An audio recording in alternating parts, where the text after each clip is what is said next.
नमस्कार, जोहार, प्रणाम। आप सभी का एक बार स्वागत है। आज की क्लास में एक नाम देख रहे हैं, बुद्धू भगत साहब। 17 फरवरी 1792 सिलागई गांव, रांची में इनका जन्म होता है। बुद्धू भगत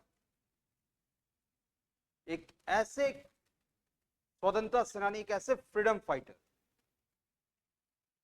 जो कि 1831 में कोल विद्रोह का नेतृत्व किया है।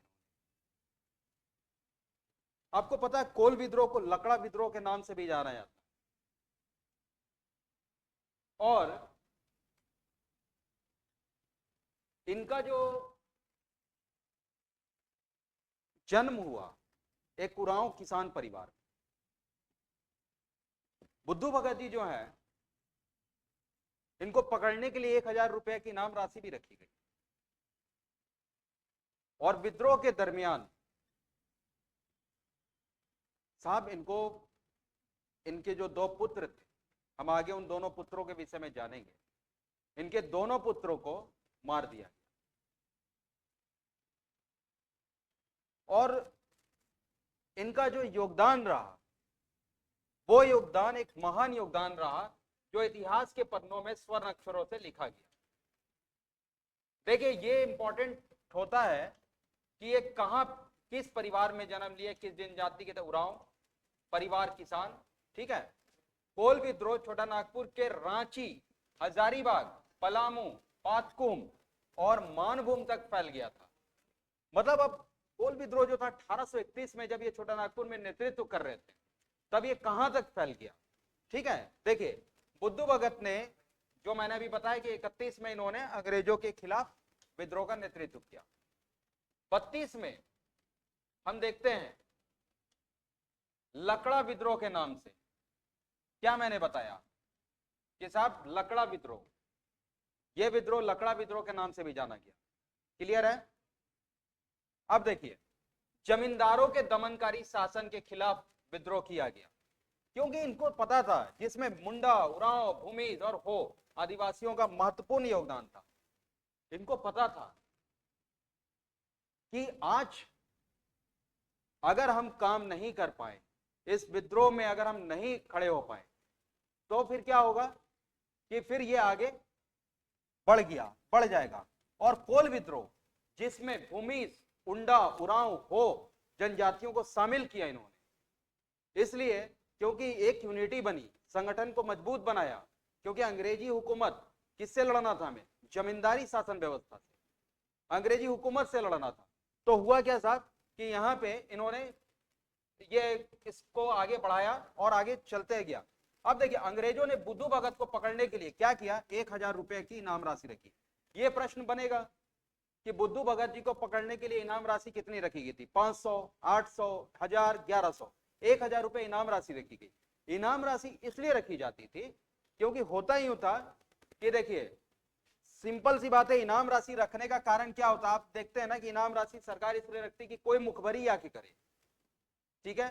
मुखबरी जब होगा तो उसको पकड़ने में आसान होगा। अब प्रशासन इनके, मतलब हालत खराब थे प्रशासन का कि भाई इनको पकड़े तो पकड़े कैसे। देखिए, क्या मैंने बोला था, 31 में नेतृत्व किया छोटा नागपुर में। अब देखिए साहब, 13 फरवरी 1832, मैं जब इसका पीवाई एमसीक्यू कराऊंगा तो ये सारे प्रश्न आएंगे, ताकि आप एकदम कंठस्थ याद कर ले। 1832 को ब्रिटिश सेना कहां पहुंचती है? सीलागाई गांव। सीलागाई गांव कौन सा गांव है?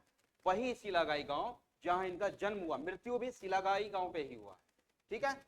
अब देखिए, बुद्धू भगत के अनुयायियों को कड़े प्रतिरोध का सामना किया। धनुष, बाण, कुल्हाड़ियां, जो कि झारखंडियों का अपना एक औजार है। जब झारखंड जल, जंगल, जमीन पे बात करता है, जब झारखंड प्रकृति पे बात करता है, और झारखंड प्राकृतिक उपासक कहलाता है, तो यहाँ के औजार उस समय में ऐसा नहीं कि तोप, बारूद और ये चल रहे थे, वो अंग्रेजी हुकूमत के औजार थे। ये अपना जो देसी औजार था, निकले झारखंडियों ने धनुष बाण लेकर, बोले आओ साहब अब भेंट ही कर लिया जाए।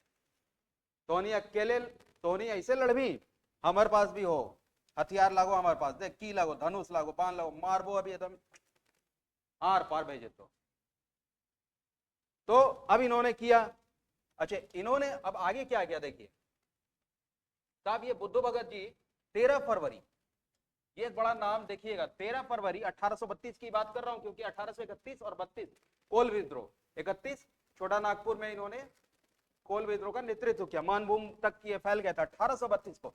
ये नाम कैप्टन इम्फे, क्लियर है, कैप्टन इम्फे के खिलाफ लड़ते हुए बुद्धू भगत को अंग्रेजों ने पकड़ लिया और मार डाला, क्योंकि अंग्रेज जानते थे कि 1000 रुपए का इनाम राशि रखने के बावजूद बुद्धू भगत को नहीं पकड़ पाए।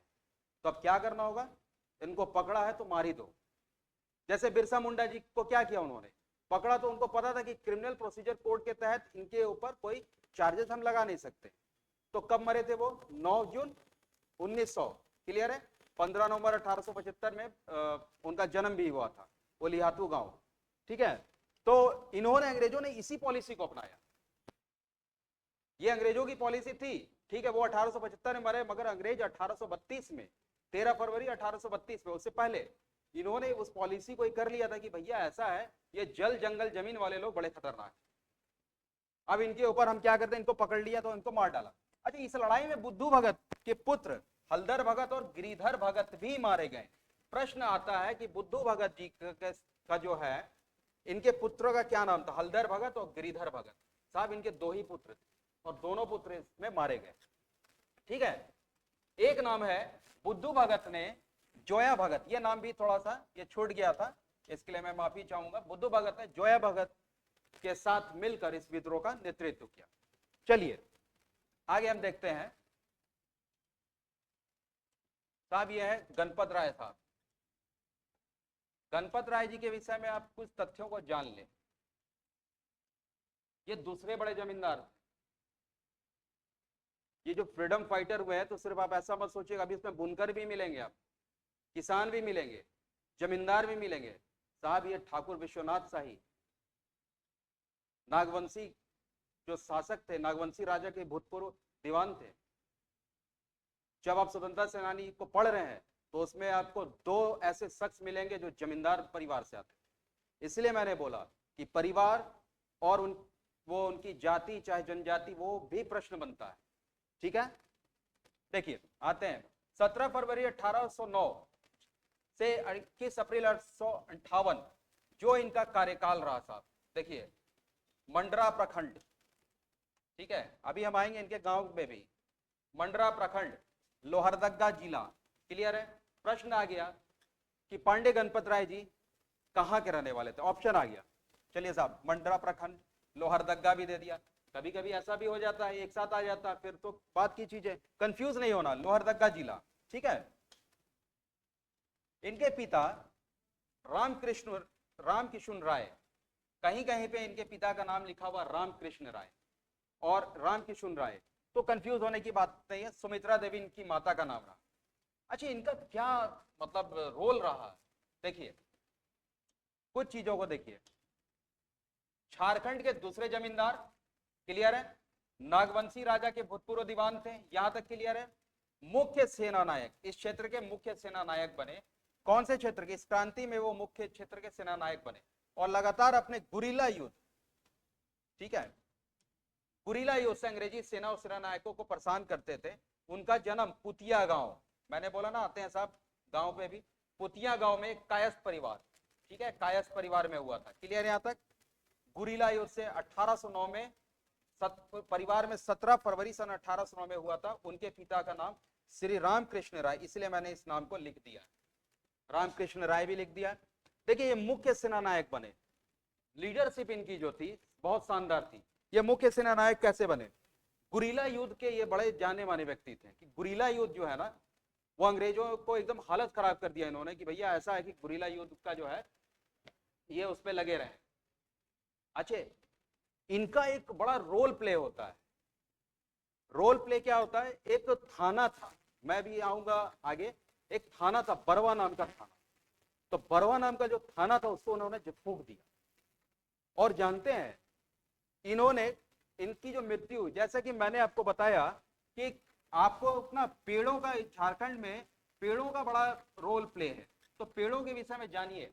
कभी आम, कभी कदम, ये कदम में इनको कदम के पेड़ पे फांसी दी गई है, ठीक है। देखिए आगे हम आते हैं।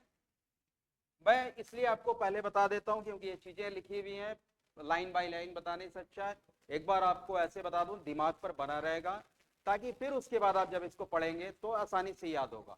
और नोट डाउन हमेशा करते रहिए। गणपत राय ने नागवंशी ठाकुर विश्वनाथ शाही के साथ संपर्क साधा। विद्रोहियों में पांडे गणपत राय को सेनापति घोषित किया। हाँ देखिए, नाम आ गया। कौन सा नाम है? बरवा थाना को जलाया, यही नाम मैं बोल रहा था। फांसी 21 अप्रैल 1858। ठीक है, ये डेट याद रखिए। कहां पे हुआ? रांची में। कहां पे हुआ? रांची में। कौन? कमिश्नर कंपाउंड से उत्तर की ओर कदम के पेड़, मैंने अभी कहा कि कदम के पेड़ पर लटकाकर इनको फांसी दी गई। देखिए, ये सब जो टॉपिक है इनको इसलिए जानिए और समझिए क्योंकि आप तभी जब जानेंगे चीजों को आगे बढ़िया तरीके से रिप्रेजेंट एग्जाम में आप कर सकते हैं। आपको अपनी सभ्यता और संस्कृति के विषय में पता होना जरूरी है। और इसी तरीके से उम्मीद करता हूं कि क्लास का आप आनंद ले रहे होंगे और क्लास में बने रहें, और आपके लिए हर तरह से मैं कोशिश करूंगा कि रोचक तरीके से आपको पढ़ाया जाए। और विश्वास को अपना मजबूत बना के रखिए। जितना विश्वास आपका मजबूत होगा आप उतना ज्यादा आगे बढ़ेंगे। क्योंकि जब हम थकते हैं तो सिर्फ हम नहीं थकते हैं, ब्रेन इंडिकेशन देता है कि तुम अब थक गए। और हम जब बाहर की चीजों को इंडिकेट करते हैं और उसको कंक्लूजन करते हैं तो ब्रेन हमसे कहता है कि हम थक गए। हम जैसा ब्रेन को कहेंगे वैसा ही होगा। एक महान खिलाड़ी ने कहा कि लाइफ में दो चीजें होती है। दो चीजें क्या होती है? पहली चीजें वो होती है कि हमने कहा अपने ब्रेन से कि ये होगा, मैं कमजोर हूं, तो ब्रेन ने कहा कि तुम कमजोर हो। अब ब्रेन ने कहा मुझसे कि तुम इस कलम को उठाकर इस पर ऐसे सटाकर नहीं रख सकते हो, चाहे ऐसे हाथ में नहीं रख सकते हो, मगर फिर तो मैं नहीं कर पाया। अब ब्रेन ने मुझसे कहा कि 9 मंथ एक मदर अपने बच्चे को कैरी कर सकती है, तो एक महिला इतना मजबूत हो सकती है कि 9 मंथ कैरी कर रही है 24/7। तो ब्रेन ने मुझसे कहा कि देखो वो महिला कितनी मजबूत है, एक माता कितनी मजबूत होती है। तो ब्रेन ने मुझसे कहा कि तुम मजबूत हो, तो मैंने इस कलम को उठा लिया। तो सब चीज दो बार होती है। तो इसीलिए अपने ब्रेन को वैसी चीजों पे मजबूती बना के रखें। और आप लोग जुड़े रहें। इसी के साथ जय जोहार, मिलते हैं अगली क्लास में।